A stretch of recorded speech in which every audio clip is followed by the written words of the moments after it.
कालो डायरी भाग 1 सन् 2026 काठमाडौँको एउटा सानो कोठामा बस्ने 20 वर्षकी रिया पुराना सामान किन्न र बेच्न मन पराउँथिन्।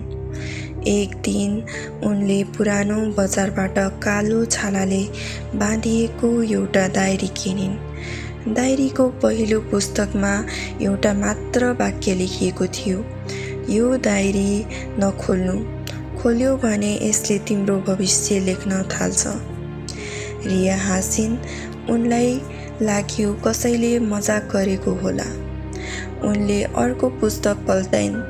त्यहाँ लेखिएको थियो, आज राति 9:17 तिम्रो मोबाइलमा एउटा अपरिचित नम्बरबाट फोन आउनेछ, त्यो फोन नउठाउनु। रिया फेरि मुस्कुराइन्, तर ठीक 9:17 उनको मोबाइल बज्यो। स्क्रिनमा नम्बर थिएन, केवल एउटा शब्द देखियो, अननोन।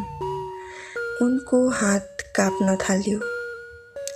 डायरीतिर हेर्दा अर्को वाक्य आफै देखा परिरहेको थियो, यदि फोन उठायो भने खेल सुरु हुनेछ। रिया केही सेकेन्डसम्म फोनतिर हेरेर बसिन्। अनन्त उनले कापिरहेको हातले हरियो बटन थिचिन्। फोनको अर्को छेउबाट आएको पहिलो आवाज थियो, धेरै ढिलो भयो, हामी तिमीलाई धेरै वर्षदेखि पर्खिरहेका थियौँ।